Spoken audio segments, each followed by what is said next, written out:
Hello दोस्तों, कैसे हैं आप सब। आज मैं आपके लिए लेकर आई हूं कि पति पत्नी का रिश्ता कैसा होना चाहिए, हस्बैंड वाइफ का रिलेशनशिप कैसा होना चाहिए, विश्वास से भरा होना चाहिए या फिर भावनाओं की कदर होनी चाहिए। देखिए, आज के टाइम में बहुत से ऐसे व्यक्ति हैं जो चाहते हैं कि हमारा रिश्ता परफेक्ट हो, लेकिन अपने रिश्ते को परफेक्ट बनाने के लिए मेहनत बिल्कुल भी नहीं करना चाहते।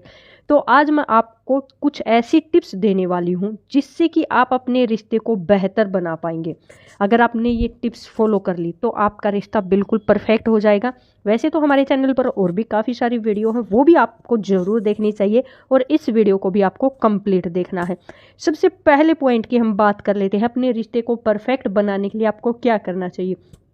मिलकर घर का काम करना चाहिए।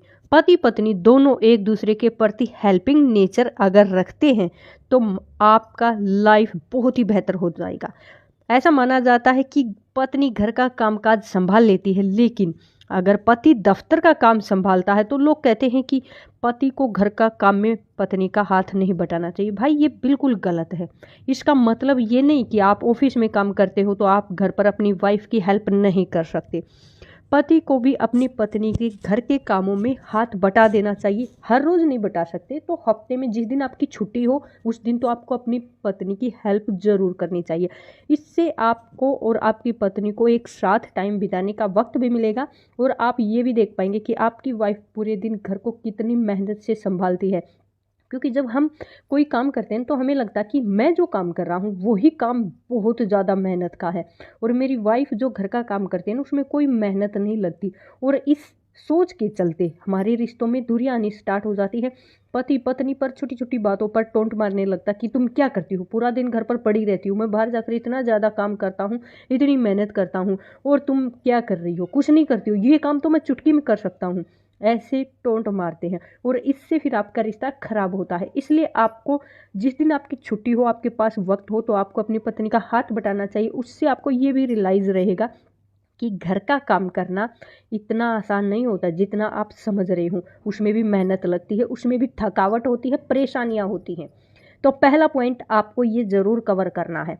और दूसरा पॉइंट, छोटी छोटी चीज़ों में खुशी ढूंढना। जीवन में सुख दुख का आना जाना लगा रहता है, ये बात तो बिल्कुल तय है, लेकिन कई बार कुछ लोग परेशानियों के चलते हर समय दुखी रहने लगते हैं। इसका असर उनकी निजी जिंदगी में जरूर पड़ता है।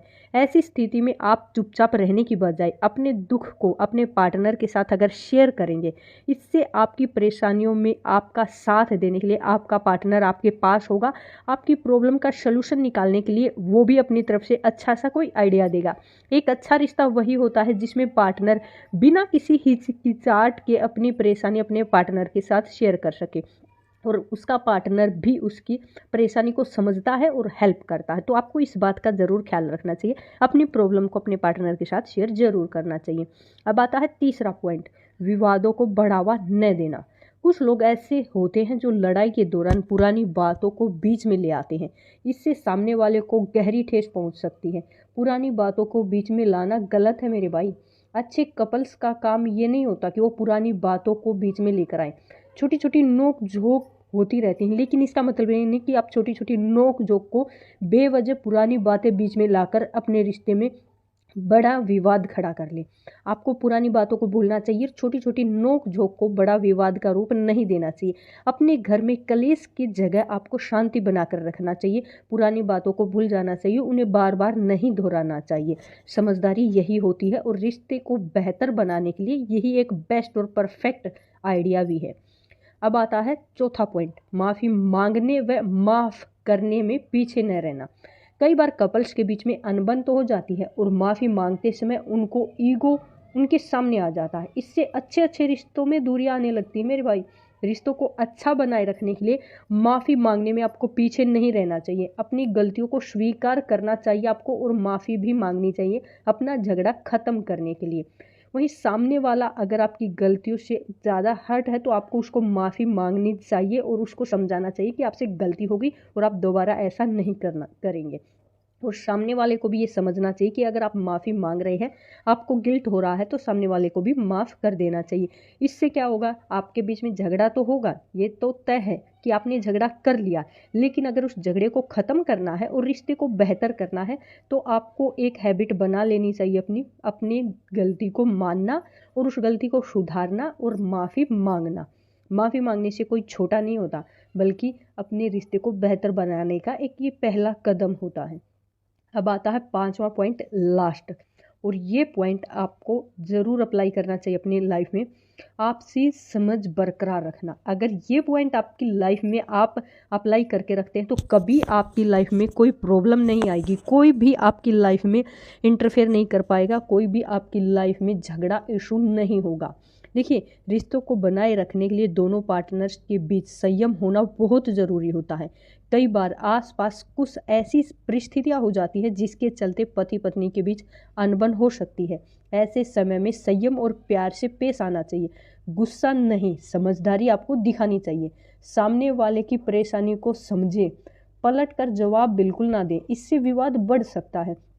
आप जब सामने वाला कोई बात करा तो उसको समझने की कोशिश करें, ये नहीं कि सामने वाला अपनी बात रखने की कोशिश कर रहा है, आपको समझाने की कोशिश कर रहा है और आप गुस्सा कर रहे हैं, टोंट मार रहे हैं, उसकी बात सुन ही नहीं रहे हैं, तो इससे आपकी समझदारी तय नहीं होती। समझदारी तय होती है कि अगर सामने वाला गुस्से में है, परेशान है, आपको कुछ कह रहा है, तो आपको शांतिपूर्वक समझदारी के साथ उसकी बात सुननी चाहिए, समझनी चाहिए और उसकी प्रॉब्लम को समझकर उसका सल्यूशन निकालना चाहिए।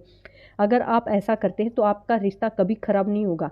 हाँ, लेकिन अगर आप समझदारी की बजाय बेसमझी वाले काम करते हैं, अगर सामने वाला गुस्सा कर रहा है, किसी बात को लेकर परेशान हो रहा है और आप भी गुस्सा कर रहे हैं, सामने से आप भी टोंट मार रहे हैं, तो इससे आपका रिश्ता खत्म होना तो समझो आपके रिश्ते में दूरियां आनी तय है।